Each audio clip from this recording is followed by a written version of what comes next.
Welcome to the IT Career Energizer podcast. For anyone who wants to build and grow a career in IT, develop and improve your strengths and skills, be inspired and motivated by the successes of others, manage your career progression, and achieve your IT career goals. And now, your host, Phil Burgess. Welcome to episode 116 of the IT Career Energizer podcast. My guest on today's show is Ruth John. Ruth is an award-nominated digital artist, web consultant, keynote speaker and writer with 15 years of experience in the digital industry. Ruth is a Google development expert, having worked for companies such as O2 and BSkyB and with clients including the BBC, NBC and Heineken. So Ruth, can I ask you to expand on that brief intro and tell us a little bit more about yourself? So yes, I'm a consultant at the moment. I'm self-employed. I work with companies, helping them build or document creative development. I sort of fill holes in skills that they might not have in-house for the most part. So that sort of includes things like audio work, sort of animation or visualization, that kind of thing. Oh, right, okay. So what led you into that particular avenue? I come from a long line of front-end development. So I've been doing that for about 15 years. I worked with a lot of agencies in my career. My last full-time role was research and development. So I think that took me more into the creative space, which I was always doing anyway, and it sort of enabled me to specialize a little bit more. So Ruth, can you maybe share a career tip with the IT Career Energizer audience, one they perhaps don't know and should? Since this time round, so I've been self-employed. So I was self-employed for a period during my career before. My experience now is to be prepared to turn work down. So I actually turn a lot of work back or just say no off the bat, just because I see a lot of red flags, which will be work which is not necessarily the skills that I want to use for work, work that is not suited to me, projects which come to me, you get a sense that they're sort of not honed. People have a lot of really great ideas, but the project itself isn't particularly spec'd very well. Projects are very underfunded a lot of the time, which you just know is going to cause problems in the long run. So yeah, I guess that's my not particularly optimistic tip, is don't be afraid to turn work down if you don't feel that it's right. Exactly. Is that something you've had to learn? Is there something that you've found in the past you've probably said yes too many times? Yeah, absolutely. It's a difficult one because I think a lot of it comes down to money. You're paying for yourself when you're self-employed. So you have to take work because you have bills to pay. You've got rent, you've got mortgage, you've got to put food in your mouth. So it is particularly difficult to say no when you're kind of in that state where you haven't had work for a long time and you don't know where the next lot of money is going to come from. So sometimes you do end up saying yes, even if you do see the red flags. Indeed, yeah. So I think it is from that experience. I used to say yes a lot previously, and now it's more likely to be a no, which is interesting. Yep. So Ruth, can you maybe tell us about your worst IT career moment and what you learned from that experience? There's not one moment that really stands out. There have been quite a lot of bad experiences in my career. There's the classic sort of, I did delete a table in a production database my first week of doing the job, but we had a backup, so that was all right. Yeah. There's things like being a female is particularly hard, or it has been. I think it is getting better now that we're more aware of the situations that we're in. There was the office that I walked into every morning and they shouted boobs at me. Oh, nice. That wasn't a great moment in my career. No, I didn't last very long at that job. The best and the worst come together, which was leaving a very well-paid job, which was one of the best things I've done. I'm rolling the questions together. But it was one of the worst jobs because it was a very toxic environment and the team were not great and the company was not great. And I think that was a very low point for me. So how did that roll into your best moment then? Leaving the job. It can be very, very difficult, even if you're not working in a very good environment, when you're very comfortable financially and you have job security, to kind of walk away and sort of walk into nothing as well. Like, have no job ready for you, know that you no idea where your next sort of paycheck or your next lot of money is going to come from.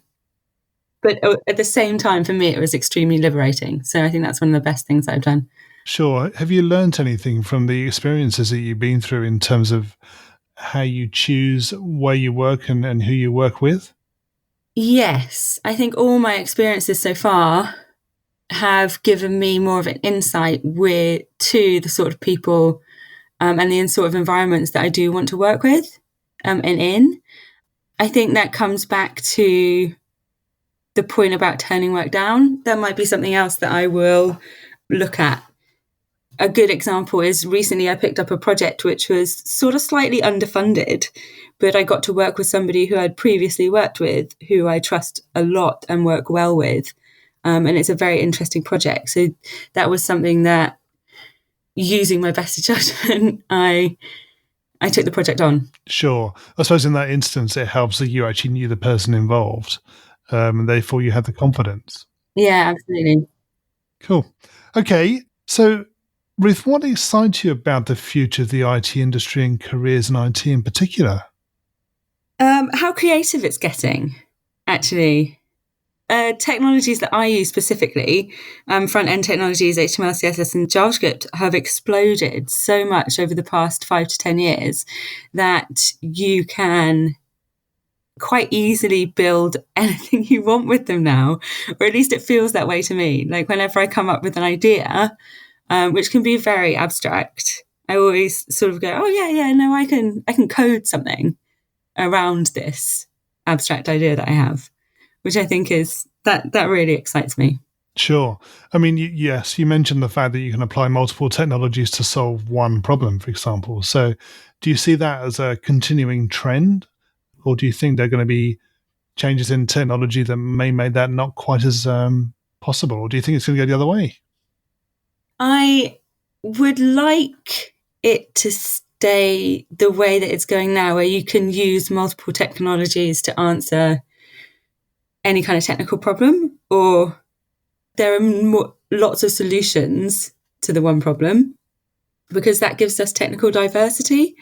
I don't want to have one thing that you build and just be able to build it with one programming language, for instance, because I don't think that gives people the breadth of being able to do what they want in regards to they've learned something and they can use the underlying technology that they've learned to do a whole depth of different things.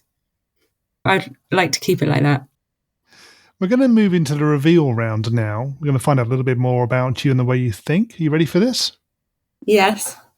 So what first attracted you to a career in IT? I wasn't attracted to a career in IT. Right.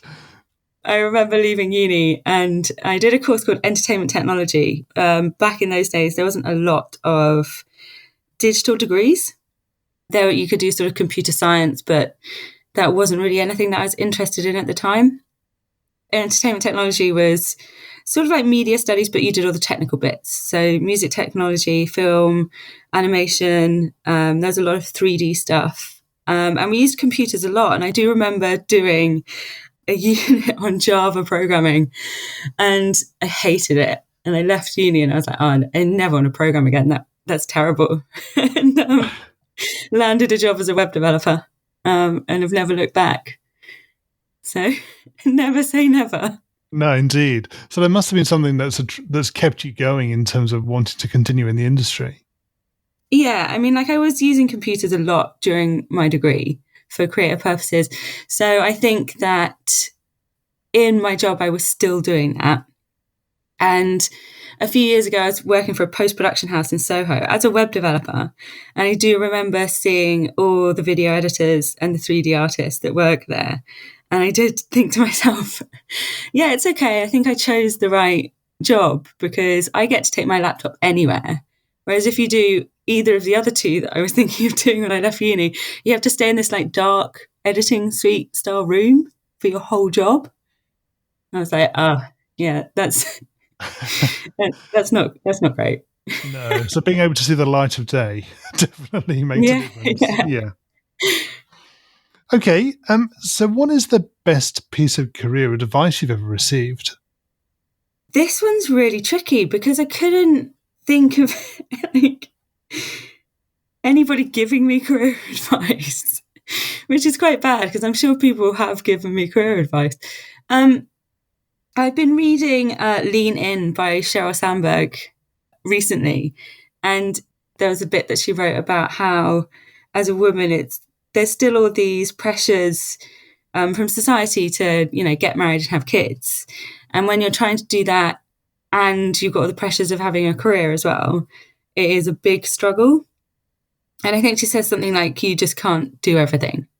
Like, try and let go of those expectations. And that really rang true for me because having not done the former, but done the latter, there's still a lot of pressure to do the former, which is tricky. It's really hard to add that into a life which is very much focused around a career. Yeah, no, I'm sure you're right. If you were to begin your IT career again right now, what would you do? I would have more confidence in my abilities. I think I don't use the term imposter syndrome. I don't think I've ever felt like I'm an imposter. I've always felt like I should be doing this. This is a good thing for me to be doing. But I never had the confidence in my own skills. And I think that is something that I wish that I'd had. And I wish I'd worked in environments that had instilled that in me. I think that would have been really helpful. Yeah, indeed. And what career objectives are you currently focusing on? So it's actually the week before Christmas, which means it's 2 weeks before New Year. So this is it's about 2 weeks before I sit down and think about what my career objectives are going to be for the next year. Right. At the moment, I'm sort of reflecting back on the past year and what I've done for the past year. And my goals for this year were because I've only been consulting for a couple of years now. So this year was make more money, do more work. And I don't think I've quite hit my targets, but I haven't done badly. I think next year, again, at the moment, I think it's just about sustaining what I've built. I don't think I have any goals specifically. I like to think about projects that I would like to work on or people that I'd like to work with, because I feel like if I look towards that, they usually manifest themselves, which is quite nice. Yeah. So that's probably what I'll be giving thought to over the next sort of month. Sure. Okay. And what's the number one non-technical skill that has helped you in your career so far? Patience, I think. We haven't actually mentioned this, have we? No, I actually teach as well. So I teach adults how to code on a course in my local city. And one of the things that you find when you're teaching is you need a lot of patience. You're teaching people who, they haven't done no coding, but you're teaching them, you're trying to teach them to an industry standard.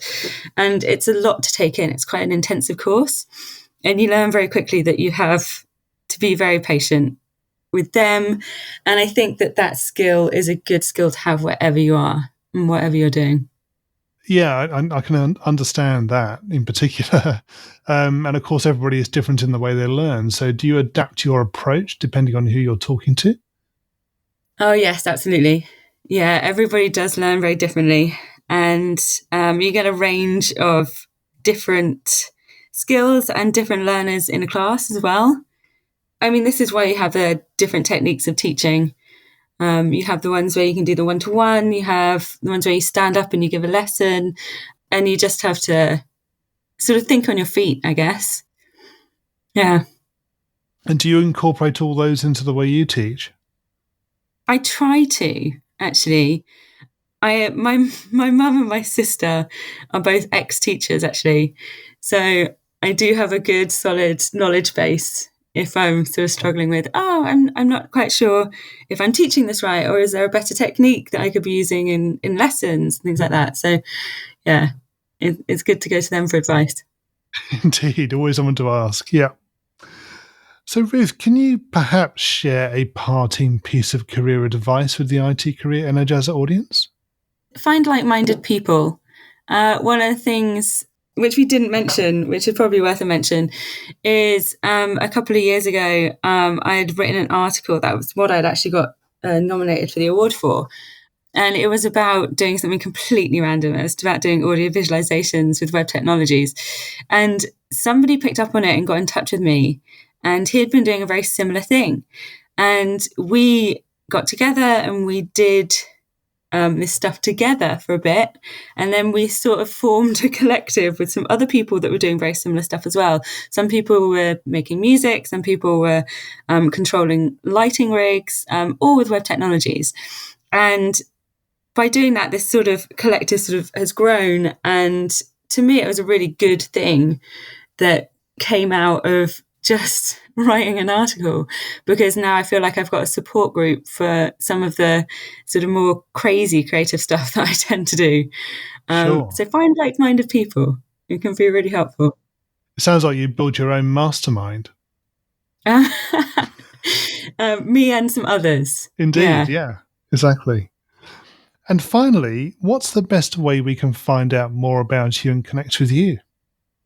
Twitter's probably one of the best ways. I'm at Rumyra. That's at RUMYRA on Twitter. You can find me like that on everywhere. So CodePen, GitHub, all those places. The collective I was talking about, if you are interested in audio and visuals and things like that, is Live.js. We have a website. It's livejs.network. So you can find us on that. Great. Ruth, thank you so much for joining me on the podcast today. It's been great chatting with you. It's been great chatting to you as well. Thank you for having me. As always, my thanks go to my guest on today's show. You'll find a show notes page for today's episode on the IT Career Energizer website, which will be itcareerenergizer.com/e and then the number of today's episode. I also want to thank you for your continued support. It's always great to hear from listeners, particularly when they have suggestions about potential guests or ways to improve the show. And this was one of the reasons for creating the new IT Career Energizer Community Facebook group. I'm really excited about taking the podcast forward, and I hope that you'll continue to support and listen to the show as it continues to change and evolve. Thanks for listening, and remember, if you're not growing your career, you're slowing your career. Thanks for listening to the IT Career Energizer podcast. To find out more about building a successful career in IT, visit itcareerenergizer.com.